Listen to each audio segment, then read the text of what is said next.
This will be one of the greatest cliffhangers you will ever experience. But in order to talk about that, we have to get to the chemistry that leads to this. So as we know, the periodic table is built on electron configurations. The first two rows are built on the S sublevel. Rows 3 through 12 are built on the D sublevel. 13 to 18 on the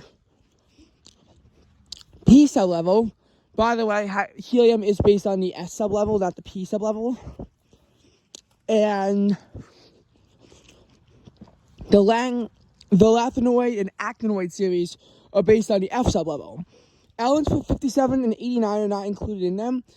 So there is like a D1 before you would start with the F or something like that. I don't know. We didn't really get up to it yet.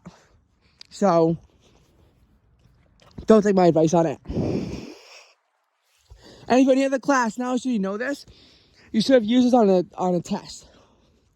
If we did better than you with a disadvantage, that is quite embarrassing. And I will not take that. I love just spewing out random crap.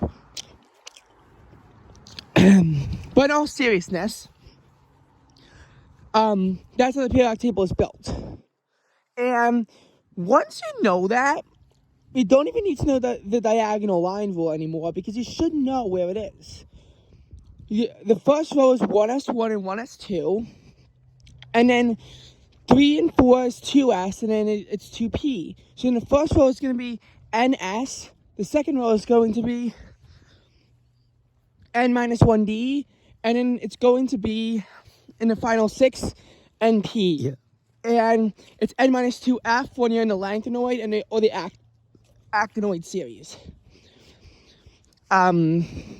The lanthanoid series and the actinoid series are very different, though, because everything in the actinoid series is radioactive, and every element past uranium is synthetic. It has to be made in a laboratory.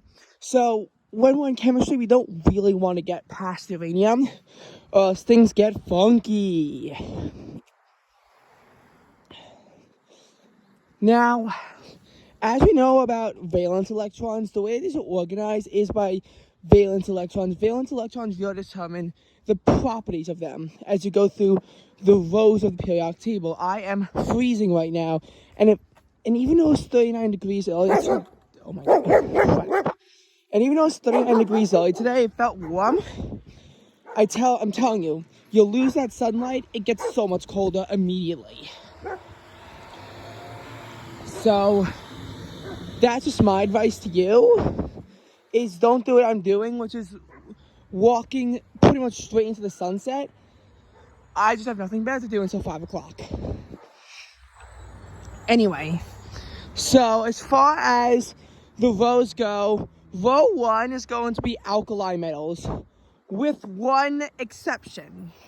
There's one exception to the alkali metals. Hydrogen. It's in row 1 only because of the valence electrons. It does not belong in row 1. It should not be in row 1. I don't know where hydrogen should be, but it should not be in row 1. Alkali metals begin at lithium and include sodium, potassium, rubidium, cesium, and francium. Those are the alkali metals, not hydrogen. Not hydrogen. Hydrogen is not an alkali metal. And if you think that it is, you should be disappointed. Oh, I think it's an alkali metal. Actually, it'll make more sense. You'll find out why in a second. So these alkali metals on the S1, they all have an oxidation state of -1. What this means is that they will never gain any electrons. They're always going to shed one. They are by far the most reactive element, and you will never find them alone in nature. You just won't find sodium in nature by itself. You could find sodium bromine or sodium fluoride or sodium chloride, but you won't find pure sodium because it will just immediately react. And this is the same of all noble gases. They are the most reactive elements. So yeah. Now, alkaline earth metals are the second one, so they're S2. They will always oxidate at a -2. They become a little bit harder because you need to have an element that can accept 2 and not just accept 1. So they're the second most reactive elements, but you'll still never find them alone in nature. They're still extremely reactive, but like beryllium is just not quite as reactive as lithium. Beryllium is what it starts with, and then it goes down to magnesium, calcium, I forgot what element 38 is, embarrassingly, barium, and then radium. Radium being a cool element in my opinion, because Marie Curie was the one who invented it. That's the only reason why I'm enamored with that element, was because it was discovered by, discovered by Marie Curie, who named it radium after its radioactive properties. Radium is a very radioactive element and could very easily be the most radioactive element in nature. Maybe it's francium, but there are more radioactive elements, but the thing is that, again, they're synthetic.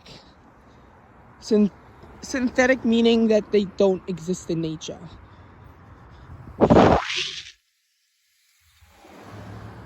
Now, those 3 through 12 are transition metals. They'll all lose electrons to oxidate, but it varies. You can find these in nature. These are transition metals. They're also known as strong metals. These types of metals are the ones that really give color to everything. So if you see something that has color, there has to be some kind of transition metal involved, and their atomic composition always lets them go first, because that's fundamentally what they are. They're transition metals. And these are filled up in a D sublevel, but you can lose the D. You'll lose the S, but you could also lose D electrons in it as well in order to chemically bond.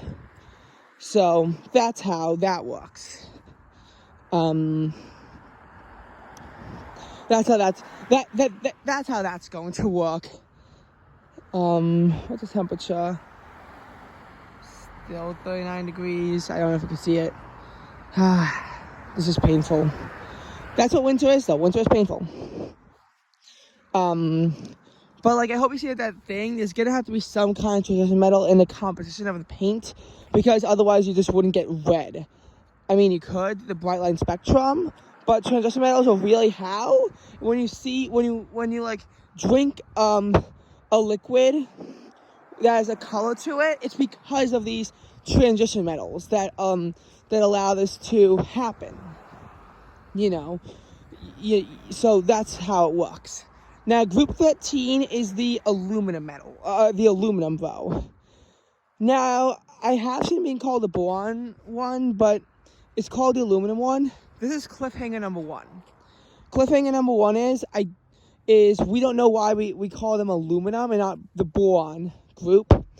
Group 14 is a carbon group, 15 nitrogen, 16 oxygen, 17 is the halogens, and 18, those are the noble gases.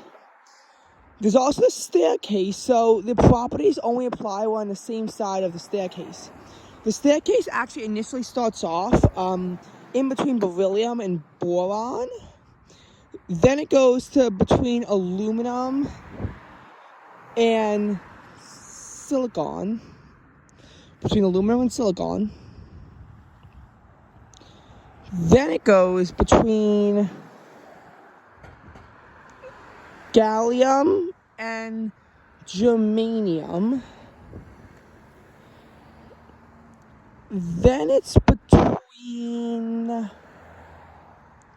elements 51 and 52. I forgot what they are.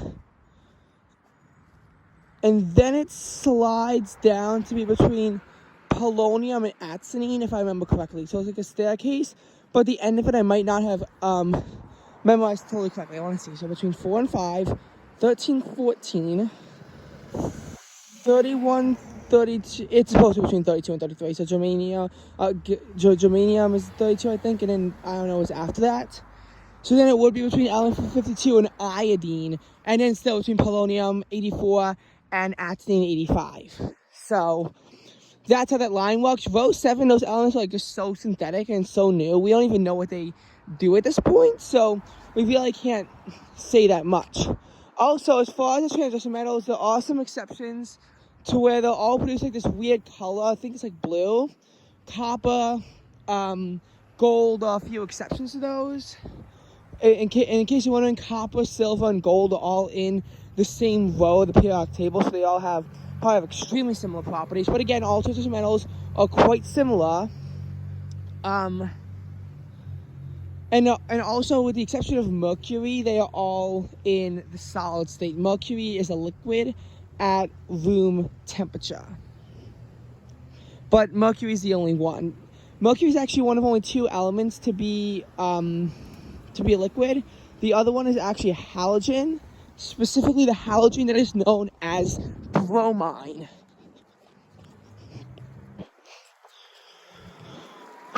And once you get past the transition metals, and even towards the end of the transition metals, like group 12, but once you really get past that and you're in the metal, but you're at post-transition metals, they're also called poor metals, but there's not a single well agreed upon name for these types of metals.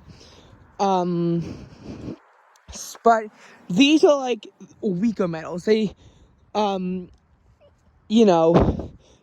most metallic elements are going to be groups 1 and 2.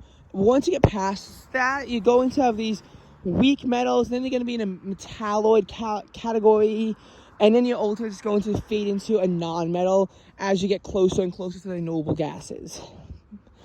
And again, my chem teacher didn't teach me a lot of this. I just learned it by myself to try to kind of reduce the cliffhangers. So you only have one burning cliffhanger in your mind now.